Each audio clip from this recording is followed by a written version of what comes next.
Lab आणि robotic नंतर बघू आपण. सध्या फक्त लॅब बघू. तर बेनिफिट्स काय आहेत, तर पोस्ट ऑफ आपल्या काय काय गरजा असतात. पोस्ट ऑफ कॉम्प्लिकेशन्स कमी हवे असतात आपल्याला. CNSची रिकव्हरी हवी असते. स्वतः पेशंट ब्रीथ करायला पाहिजे, हायपॉक्सिमिया नसायला पाहिजे, मसल वीक नसायला हव्या, पेन कमी असलं पाहिजे, ॲनाल्जेसिक्सची नीड कमी असली पाहिजे, PONV कमी असलं तर ॲस्पिरेशन कमी असेल, फ्लुइड्स ओरल इनटेक पटपट व्हायला पाहिजे, इन्फेक्शन आणि हिलिंग इम्प्रूव्ह व्हायला पाहिजे, रिकव्हरी स्टे कॉस्ट या गोष्टी असल्या पाहिजे. तर लॅबमध्ये काय तुमचे कॉम्प्लिकेशन कमी होणार ओपनपेक्षा, रिकव्हरी पटापट होणार, हिलिंग पटापट होणार, इन्सिजन कमी आहे, कमी ॲक्सेस आहे तर इन्फेक्शन कमी होणार. नंतर ही लवकर होतं म्हणून ओरल इनटेक लवकर घेऊ शकतो. बाकी मग ॲनाल्जेसिकची नीड्स कमी आहे. तर या सर्व गोष्टी घुमवून फिरून लिहायच्या आहे. स्ट्रेस कमी होणार सर्जिकल, कारण की तुमचा इन्सिजनच कमी आहे.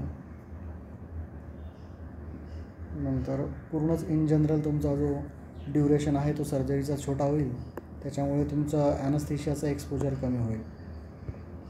स्ट्रेस रिस्पॉन्स मेन आहे. तर हँडलिंग कमी होणार बॉवेलचे, तर GI फंक्शन मेंटेन राहील. ॲनाल्जेसिक रिक्वायरमेंट, रेस्पी फंक्शन, कॉस्मेटिक पण चांगलं आहे. टेक्निक काय आहे, तर इंट्रा ॲब्डॉमिनल प्रेशर आपण वाढवतो, डिस्टँड करतो, जेणेकरून आपल्याला व्हिजन दिसेल, म्हणून त्याला न्यूमोपेरिटोनियम क्रिएट करतो. तर 12 to 14 आहे युजली.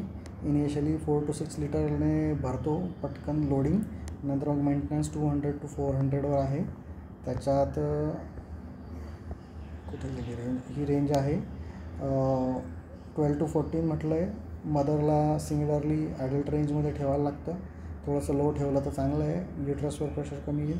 चाइल्डमध्ये मग 10 to 12 आहे. निओनेटमध्ये मग किंवा इन्फंटमध्ये 5 to 10 आहे. 10, 12, 15 3 रेंजमध्ये. तर प्रॉपर्टीज काय हव्यात गॅसच्या, तर ऑक्सिडायझर नसायला पाहिजे, म्हणजे बर्निंगला सपोर्ट करायला नको. तर एअर, ऑक्सिजन आणि नायट्रस बर्निंग सपोर्ट करतात. इनसॉल्युबल असला की काय तो एम्बोलस होईल. तर नायट्रोजन, हेलियम आणि अर्गॉन इनसॉल्युबल आहे, एम्बोलस करतात. कॉस्ट कमी असली पाहिजे, अर्गॉन आणि हेलियम कॉस्टली आहे. नंतर ॲब्सॉर्प्शन झालं तर एक्सक्रिशन चांगलं होतं, परंतु मग त्याचं फिजिओलॉजिकल इफेक्ट्स पण येतात, जसं की CO2 आहे. ॲब्सॉर्ब नाही झाला, एम्बोलस होतो. तर CO2चा फायदा काय, कंबस्ट होत नाही, सॉल्युबिलिटी आहे. सॉल्युबिलिटी असल्यामुळे पण तो मग ॲब्सॉर्ब होतो, फिजिओलॉजिकल इफेक्ट येतात. चीप आहे आणि रॅपिडली क्लिअर पण होऊन जातो, फायदा आहे त्याचा. तर आपण बघितलं प्रेशरमुळे काय होतं, FRC कमी होतं, मग डायफ्राम वर ढकलली जाते, त्याच्यामुळे पीक एअरवे प्रेशर वाढतं, प्लॅटो प्रेशर वाढतं, कंप्लायन्स कमी होतं. इन शॉर्ट काय, रेझिस्टन्स वाढतो, रेझिस्टन्समुळे वर्क ऑफ ब्रिदिंग वाढते. तर डायफ्राम वर सरकेल तर बेसल अटेलेक्टॅसिस होईल, GAमुळे पण अटेलेक्टॅसिस होईल. नंतर V/Q चेंज होईल, शंटिंग होईल. या गोष्टींमुळे हायपॉक्सेमिया होईल. स्पेशली स्टीप पोझिशन पण असेल हेडलो, तर त्याच्यामुळे पण जास्त डायफ्राम वर जाईल, म्हणून ओबेसमध्ये आणि कार्डिओपल्मोनरी रिझर्व ज्यांच्यामध्ये कमी आहे त्यांच्यामध्ये इश्यू येईल. डायफ्राम सेपलाइड मूव्ह झाल्यामुळे गोष्टी त्या सर्व. नंतर पार्शियल प्रेशर ऑफ CO2, तर तुम्ही CO2 दिल्यानंतर तो 20 ते 30 मिनटात इक्वलिब्रियम होतो ब्लडशी आणि एक स्टेबल लेवल येऊन जाते.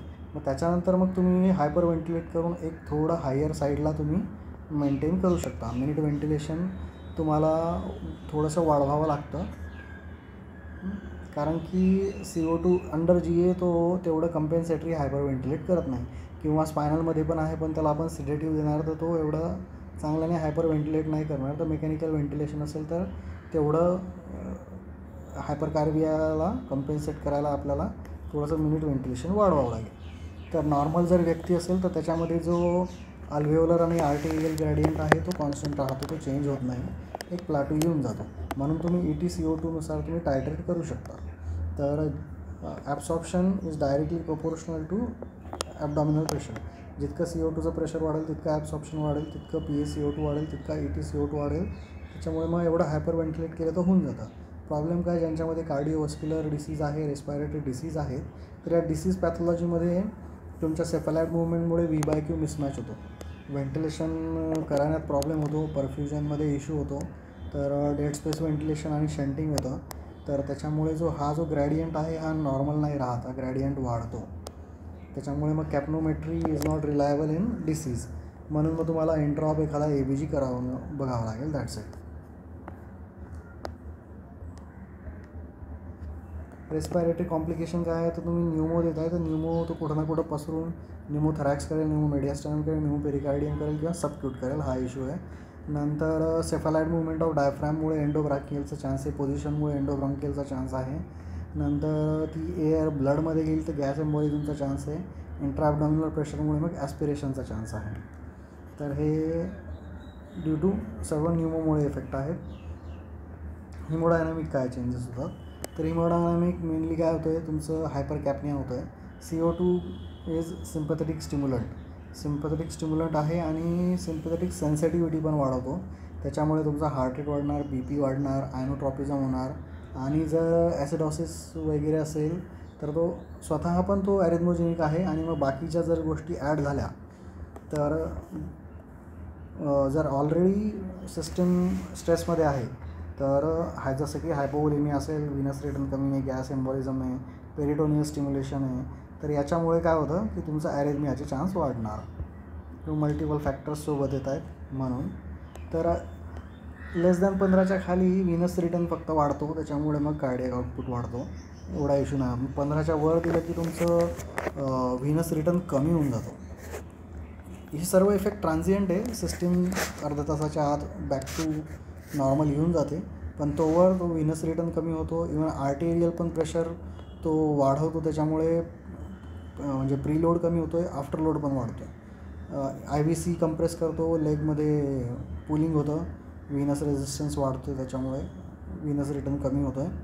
नंतर ॲनेस्थेशियामुळे पण व्हॅस्क्युलर खाली होते. नंतर आर्टरीज कंप्रेस होत आहेत, त्याच्यामुळे SVR वाढतो आहे. आणि याच्यामुळे पण वाढतो आहे कारण की आपलं सिम्पॅथेटिकमुळे पण हा वाढतो आहे, तर आर्टेरियल प्रेशर वाढणार. नंतर इंट्राथोरॅसिक प्रेशर पण वाढणार, त्याच्यामुळे पण तो प्रीलोड आफ्टर लोड दोघेही वाढतात, त्याच्यामुळे हार्टवर पण स्ट्रेस येतो. म्हणून कार्डियक पेशंटमध्ये इश्यू आहे की ते हाय रिस्क आहेत. कार्डियक पेशंटमध्ये सुरुवातीला प्रीलोड कमी होईल ॲबडॉमिनलमुळे, थोरॅसिकमुळे प्रीलोड वाढेल, परंतु इन जनरल प्रीलोड कमी होणार आहे. आफ्टर लोड वाढणार आहे, त्याच्यामुळे आउटपुट कमी होणार आहे. आउटपुट कमी झाल्यामुळे काय तुमचं परफ्युजन कमी होणार आहे. तसंही तुमचं सिम्पॅथेटिक टोन वाढल्यामुळे वॉल टेन्शन वाढणार आहे. आणि थोरॅसिक प्रेशरमुळे पण वाढत असेल तर कोरोनरी ब्लड फ्लो कमी झाला आणि सिम्पॅथेटिक स्टिम्युलेशनमुळे तुमचा हार्ट रेट वाढला आहे, कॉन्ट्रॅक्टिलिटी वाढली आहे, तर त्याच्यामुळे तुमची डिमांड वाढली, तर सप्लाय डिमांड मिसमॅच होईल. तर पेशंट तेवढं टॉलरन्स पाहिजे. टॅकीकार्डियाला आणि इस्केमियाला, तर नाहीतर आणि व्हिनस रिटर्न ड्रॉप होईल, त्याला तो कंपेन्सेट करू शकला पाहिजे. तर त्याच्यात ऑलरेडी डायस्टोलिक डिस्फंक्शन आहे, कॉन्ट्रॅक्टिलिटी हॅम्पर आहे, इस्केमियाला टॉलरन्स नाही आहे, तर मग तो सिस्टीमला प्रॉब्लेम येणार आहे. इतर सिस्टीममध्ये काय प्रॉब्लेम होतात, रिनलमध्ये तुमचं कार्डियक आउटपुट कमी झाल्यामुळे GFR कमी होतो, युरिन आउटपुट कमी होतो. नंतर रिनल वेसल्सवर पण SVR वाढणार आहे, तर त्याच्यामुळे रिनल व्हॅस्क्युलेचरवर पण रेझिस्टन्स वाढणार आहे, तर युरिन आउटपुट कमी होतो. हे टेम्पररी आहे, ते रिकवर होऊन जातं, एवढा काही प्रॉब्लेम नाही आहे. स्प्लॅन्क्निक आणि हिपॅटिकचा इफेक्ट क्लिअर नाही आहे. GIचा पण इफेक्ट ॲस्पिरेशन वाढू शकतं इंट्राअबडॉमिनल प्रेशरमुळे, परंतु लोअर इसॉफेगल स्फिंक्टर पण कॉन्ट्रॅक्ट होतं, त्याच्यामुळे एवढं ॲस्पिरेशन होत नाही, बट स्टील ते कॉन्ट्रावर्सियल आहे, नॉट क्लिअरली नोन. नंतर हायपर कॅपनियामुळे ICP वाढतो, हेडलोमुळे ICP वाढणार, व्हॅस्क्युलर रेझिस्टन्स वाढलेला आहे, व्हिनस रेझिस्टन्स वाढलेला आहे, त्याच्यामुळे पण ICP वाढणार. ICP वाढला की मग परफ्युजन प्रेशर कमी होणार. IOP पण वाढणार आहे, तुमचं व्हिनस रिटर्नला ऑब्स्ट्रक्शन झाल्यामुळे, तर IOP वाढू शकतो. म्हणून कॉन्ट्राइंडिकेशनमध्ये आहे तुमचं रेज्ड ICP, रेज्ड IOP आणि इथे कार्डियकचा आपण बघितलं ऑलरेडी कार्डियाक आउटपुट कमी आहे तर कॉन्ट्राइंडिकेशन आहे, आणि राईट टू लेफ्ट शंट आहे. तर हे 3-4 कॉन्ट्राइंडिकेशन्स आहेत लॅबसाठी. ICP, IOP म्हणजेच RD आणि shock, right to left shunt. मग बाकी ठिकाणी स्पेशल केअर आहे की लंगमध्ये तुमचं प्रेशर वाढलेले असणार, कारण की तुम्हाला डायफ्राम खाली झुकवायला हाय एअरवे आणि पीक आणि प्लॅटो लागतो, त्याच्यामुळे रप्चर होऊ शकतं एम्फायसेमाचं. एखादा बुल्ला असेल, VP शंटचं रिव्हर्सल होईल, ॲबडॉमिनल प्रेशर वाढेल तर ते प्रेशर मग ICPमध्ये जाईल. हायपोवोलेमिया असेल तर तो काउंटरॅक्ट नाही करू शकणार. CHF आहे तर तो टॉलरेट नाही करणार. कार्डिओपल्मोनरी डिसऑर्डर आहे तो V/Q मिसमॅच टॉलरेट नाही करणार. कोॲग्युलोपॅथी इन जनरल त्याने सांगितलं आहे सर्जरीसाठी. अल्टरनेटिव्ह काय आहे, गॅसलेस पण करता येतं, वॉल लिफ्ट. तर ज्याच्यामध्ये नाही करता येत लॅब त्याच्यात हा ट्राय करू शकतो, पण एवढं व्हिज्युअलायझेशन चांगलं नाही आहे. तर बाकी प्री ऑप असेसमेंट बाकीचे डिसऑर्डर्ससाठी करावं लागेल, स्पेशली कार्डियक इव्हॅल्युएशन. नंतर रिफ्लक्स असेल तर पंप इनिबिटर्सवर टाकावं लागेल त्याला, आणि अँटी थ्रोम्बोटिक प्रोफायलॅक्सिस SOS द्यावं लागेल. मॉनिटरिंगमध्ये कॅपनो आवश्यक आहे, आणि जर कार्डिओव्हास्क्युलर कॉम्प्रोमाइज आहे तर मग तुम्हाला इन्व्हेजिव्ह लाईन घेऊन BP बघायला लागेल, ABG बघायला लागेल. आपण जसं बघितलं काही डिसीज असेल तर हा हे नाही होणार, त्याच्यामुळे AT/CO2 रिफ्लेक्ट नाही होणार, म्हणून ABG करावा लागू शकतो. नायट्रस आपण नाही वापरायचा, कारण की नायट्रस काय करतो, कंबस्टिबल आहे आणि तो डिफ्यूज होतो CO2 आणि एअर बबलमध्ये, आणि मग तो त्यांची साईज वाढवेल. तर त्याच्यामुळे नायट्रस नाही वापरत. गॅस्ट्रिक इन्सफिलेशन कमी करायचं, कारण की ॲस्पिरेशन होऊ शकतं, म्हणून ट्यूब टाकल्यानंतर डिकम्प्रेस करून घ्यायचं, कारण की ट्रोकार टाकताना स्टमक इन्फ्लेटेड असेल तर इंजुरी होईल, स्पेशली फर्स्ट ट्रोकारला, नंतर नाही. AT/CO2 35 किंवा तुम्ही हायर साईडला 40पर्यंत घेऊ शकता. Anaesthetic plan usually this balance general anaesthesia is recommended. मग तुम्ही LMA टाकू शकता का. LMAचा प्रॉब्लेम तेच आहे, सिलिंग प्रेशर कमी असतं, मॅक्सिमम 30 किंवा IGLचं 35पर्यंत जातं. तर तुमचं इंट्रा ॲबडॉमिनल प्रेशर सडनली वाढलं, स्पेशली ओबेस आहे ऑलरेडी किंवा हेड लो दिलेला आहे, तर त्याच्यामध्ये आणखी वाढेल, तर ॲस्पिरेशनची भीती आहे. फर्स्ट जनरेशन तर टाकूच शकत नाही, सेकंड जनरेशन टाकून ट्राय करू शकतो. मग त्याच्यासाठी तुमची जी टेक्निक आहे ती जेंटल हवी, आणि पेशंट पण टेक्निक तुमची जेंटल हवी एवढे, आणि तुमचा सर्जन फास्ट व्हा, पटकन सर्जरी करेल असा. नायट्रस डिफ्यूज होतो, आपण बघितलं व्हॉल्यूम वाढतो, परंतु बॉवेलमध्ये काही डिफ्यूज होत नाही, बॉवेलचं काही व्हॉल्यूम वाढत नाही, तर तो काही इश्यू नाही आहे. नंतर रिजनल बेटर आहे. रिजनल ऑब्वियसली फक्त तुम्हाला ॲनाल्जेसियासाठी बघावं लागतं, जे रेफर्ड पेन आहे. शोल्डर टिप पेन होतं, कारण की डायफ्रॅग्मॅटिक इरिटेशनमुळे. त्याच्याकरता तुम्हाला पोस्ट ऑप तिथेच लोकल स्प्रे करू शकतो, आणि फेंटानिल तुम्हाला पोस्ट ऑप द्यावं लागू शकतं. तर 3 प्रकारचं पेन आहे, डायरेक्ट इंजुरीमुळे इन्सिजनल पेन, नंतर विसरल पेन परायटल प्लुरामुळे, ॲबडॉमिनल पेन तेच विसरल प्लुरा किंवा ॲबडॉमिनल पेन, आणि थर्ड आहे referred sub diaphragmatic pain to right shoulder, stretching of irritation of peritoneum by blood.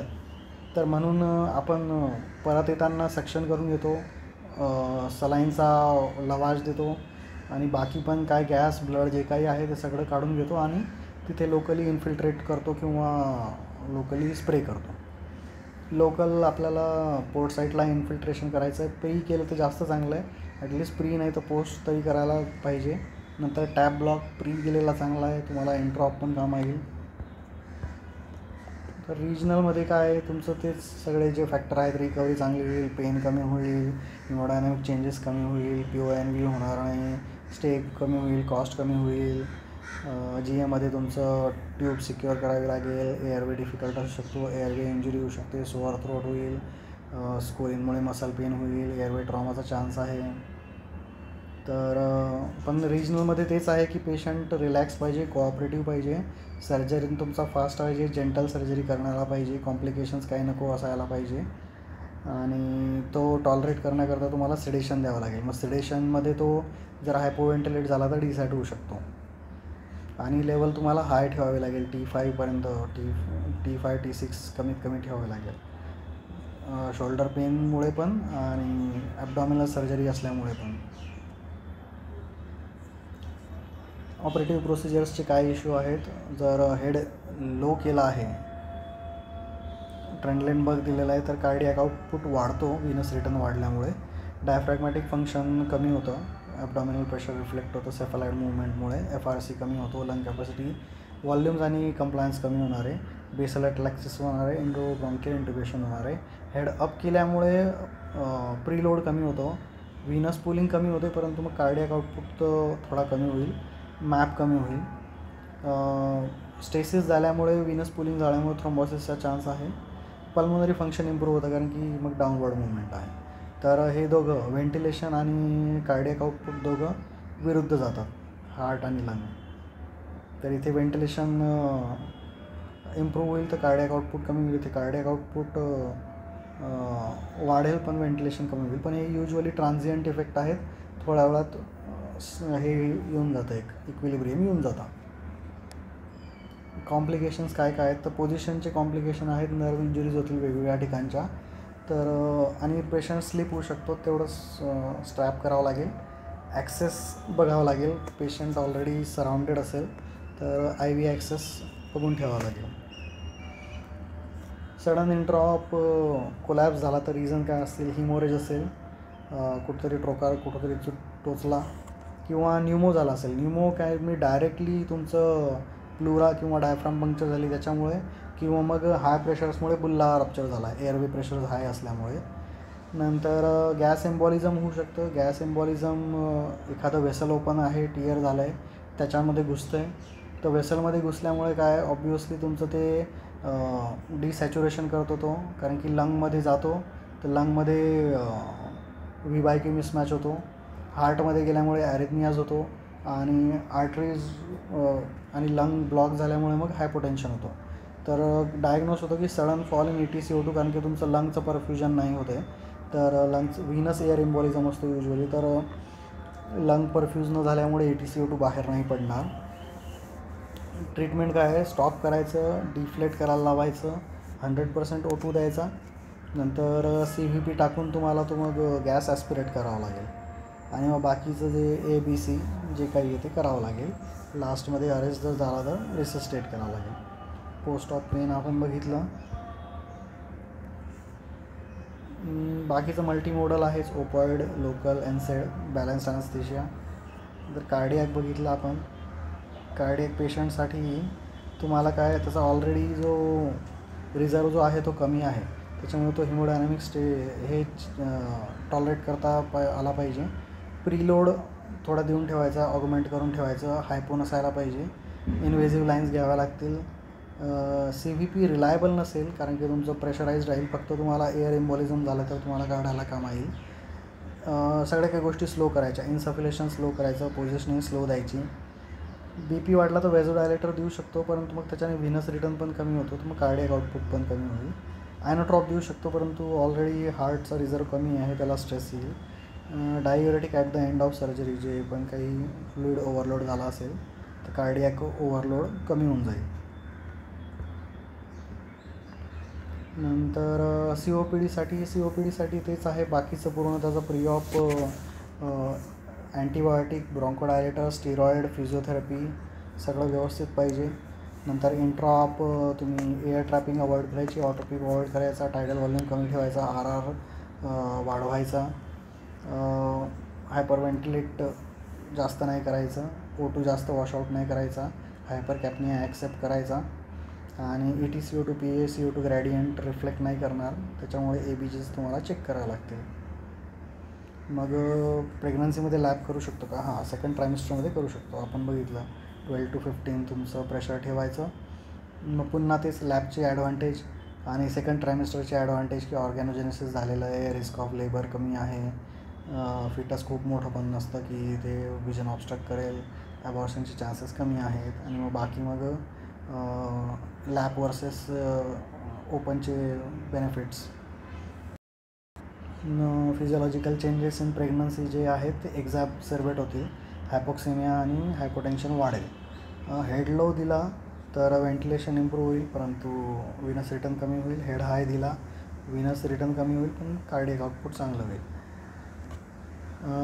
हायपो व्हेंटिलेट जास्त नाही करायचं. हायपो व्हेंटिलेट जास्त करायला गेलं की हायपर कार्बियाला हे करायला ट्रीट करायला हायपर व्हेंटिलेट नका करू, कारण की अल्कलॉसिस अल्कलॉसिस झाल्यामुळे युट्रल प्लासेंटा परफ्युजन कमी होऊन जातं. तर अल्कलॉसिस झाल्यामुळे काय वस्क्युलर रेझिस्टन्स वाढतो, युट्राइन ब्लड फ्लो वाढतो, डिसोसिएशन कर्व लेफ्टला येते आणि फिटसचं जे आहे तो पण जो ग्रॅडियंट आहे तो कमी होईल. त्याच्यामुळे काय आहे तो फिटलमध्ये CO2 जमा होईल आणि मग फिटल ॲसिडॉसिस होईल.